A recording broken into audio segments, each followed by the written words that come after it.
You're watching CBS 8 Mornings at 6.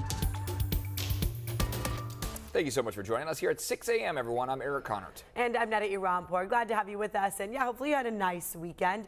Let's check in with meteorologist Evan Rani. We had a lot of uncertainty every time we step outside. A lot of ups and downs out there. Yeah, we were dodging for rain cover out at the ball fields, like back and forth, back. We could hardly get a game done. Pretty much everyone that I was with this weekend was like, well, did you expect that one, Evan? And I was like, listen, off on, sporadic. That's what we had been talking about all weekend. All in all, when we add up all of those sporadic showers from about Saturday morning through Sunday night, we come to about 1/4 of an inch to 1/2 an inch.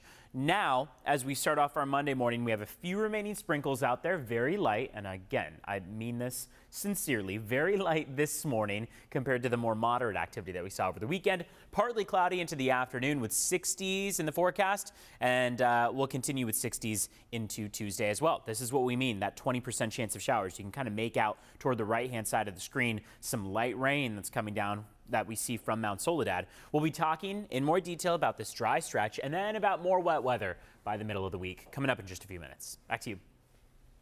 Even an active hate couldn't dim that light, and if anything, it has made it shine even brighter. Right now, the community is remembering a dentist who was shot and killed in El Cajon last week. A candlelight vigil was held for 28-year-old Benjamin Haroni last night. He worked as a dentist at Smile Plus Dentistry alongside his father, who owned the practice. They are an Iranian Jewish family here. 2 other people were hurt in Thursday's shooting. The suspect, Mohammed Abdul Karim, seen right here, expected in court tomorrow. Police say Abdul Karim was a former patient of Haruni's, a disgruntled patient. El Cajon police released a statement on social media that does say in part, quote, "While we're still in the early stages of the investigation, we want to make it clear there's no indication the attack was racially or politically motivated." And this morning, we are learning that local hospitals and doctors are seeing more people injured at our southern border. Over the weekend, 10 migrants fell from the border wall. CBS 8's Regina Yurita live near the border now with what doctors are seeing happening there. Good morning, Regina. Yeah, good morning, Neda and Eric. Look, healthcare workers are way too familiar with cases like these, especially because before, many of them have treated migrants who have attempted to scale the wall and unfortunately fall and are impacted with severe injuries, some that need to be treated for brain and spinal cord injuries, which are some of the most severe. And now healthcare workers are telling us that not only have border wall falls have significantly increased, but they're actually treating migrant patients for injuries all over the body. Take a listen. We definitely had over 400 for the first time. That tells you that we were seeing about, at least one a day.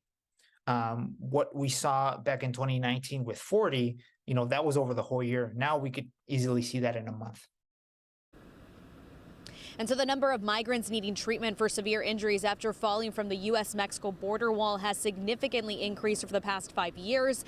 That's according to Dr. Alexander Tenorio, who's a local neurosurgeon at a major trauma center.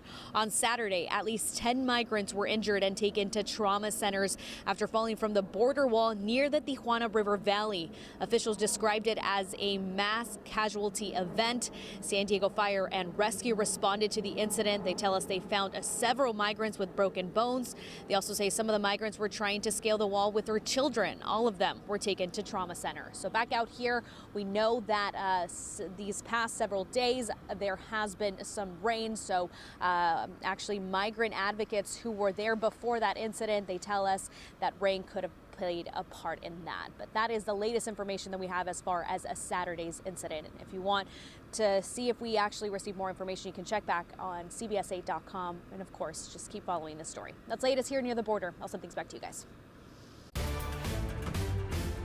This morning, Nikki Haley is projected to win the presidential primary in Washington, D.C. It's her first primary win. Meanwhile, it was a big weekend for former President Donald Trump. He won the Republican caucuses in Missouri, Idaho, and Michigan.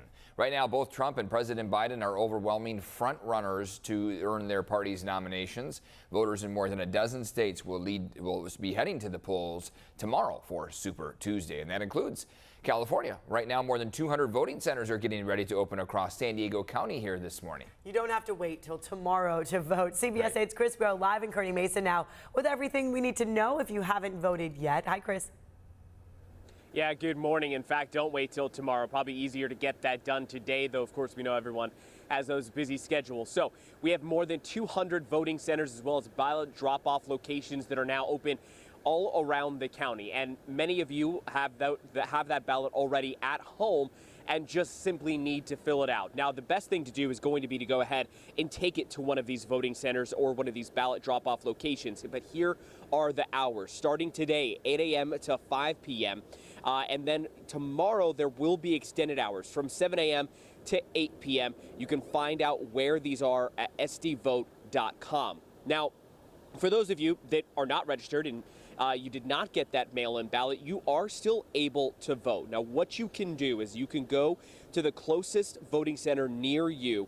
You can go ahead and conditionally register and then cast a provisional ballot. And that's something you're able to do today and or tomorrow. According to the county registrar of voters, once that is done, once the registration is processed and they confirm that you did not vote elsewhere in the state or that you do live here in San Diego and so forth, that ballot is then counted. That vote is then counted. So that is something that you are able to do. As for, again, further resource guides on how to vote, where to go, just go to cbs8.com. We have a whole, again, resource guide there for you at sdvote.com. Also, another usable, very useful website, I should say. Eric and Netta. Useful indeed. Thank you, Chris. Key local races, including the race for mayor for the city of San Diego. Mayor Todd Gloria facing 4 challengers.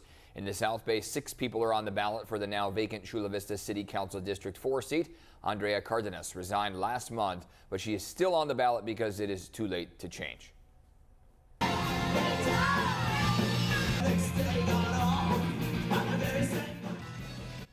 And now this morning, people and businesses impacted by the January floods have a little more help thanks to this charity concert at the Casbah. It was yesterday. Half of the proceeds will help rebuild K Street Creative. That's a recording studio. Look what happened to them. Destroyed by floods, all of that equipment, damaging thousands of dollars worth of their equipment there. Their recording studio housed about 40 musicians and had more than 3 feet of water inside. I'm going to say I've had a really large perspective shift. I've been working with people that I wouldn't meet otherwise. Left, right, Republican, Democrat. There's people coming out volunteering because they're San Diegans and they care about San Diego. So that's been really inspiring. How beautiful is that to see after such destruction there? The other half of the money raised will benefit neighboring tenants who were also impacted by the flooding. And we want to send a big thank you to all of you who stopped by and said hello during our first zip trip in Chula Vista on Friday. It was a lot of fun meeting all of you. And we're going to hit the road again in April when we head out to Carlsbad. So many loyal viewers showing up out there. It was a big team effort of photographers, engineers, directors, producers. I mean, editors, everyone, you name it. Everybody. Job.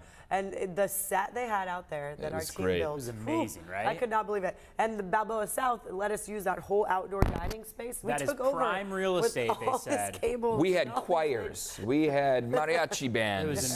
It was we so had fun. Cakes, so many fun guests, businesses showing beers, up. Coffee. I mean, you And guys the number were of amazing. people who came out to say, just walking, within walking distance of there, saying, we watch you in the mornings, we love to see you. It was great. So we, sweet. like we said, are typically in the studio every day. We don't have windows outside, so we're not able to see the They sunrise. let us out. It was so good. It was great to be outside. It was like a modern day field trip. Yeah, exactly, right? It really was. That And was by the our way, we version. have like 15 more coming up. got so a we lot might more. be in your zip next. Just wait. If you're not in Chula Vista, we might be stopping in your town.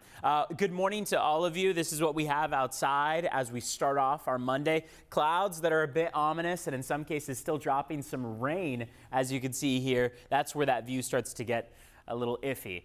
We are still expecting between now and 9, maybe 10 a.m. a few hundredths of an inch to come down. Those are the additional accumulations we have left over from Saturday and Sunday. Saturday and Sunday, all in all, brought us about 1/4 of an inch up to 1/2 an inch. Depends on where you were. Sunset comes at 5:49, sunrise 6:12, so about 2 minutes out, but we're not going to get much of the sun actually peeking through. It's quite gray out there.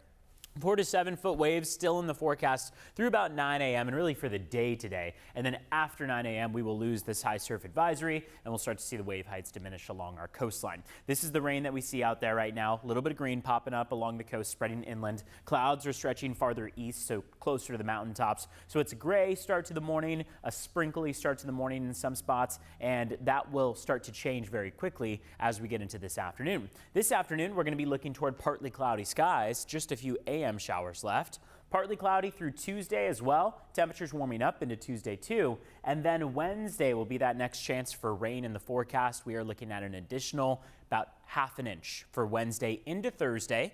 Temperatures being the coolest on Thursday. That's as the center of low pressure comes through. And then we will be back to dry skies by Friday all the way into the upcoming weekend. That's something to be celebrated, as this is just a quick midweek storm that we'll have come through, and then we'll be back to dry skies going into the weekend. Let's check in on your roads. It's 6:11 right now. We've got one crash to take you to. Actually, now it looks like there's two. But the first one that has been causing some delays is on the 5 North at Hawthorne Street. This could cause some trouble getting to the airport. Keep that in mind.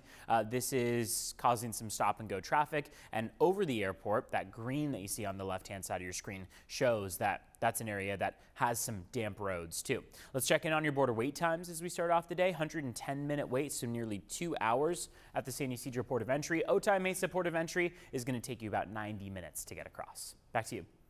Thank you so much, Evan. Still ahead here, Vice President Kamala Harris joins calls for a ceasefire in Gaza. So how likely is it? Plus, headed to Mexico for spring break, the new travel warning.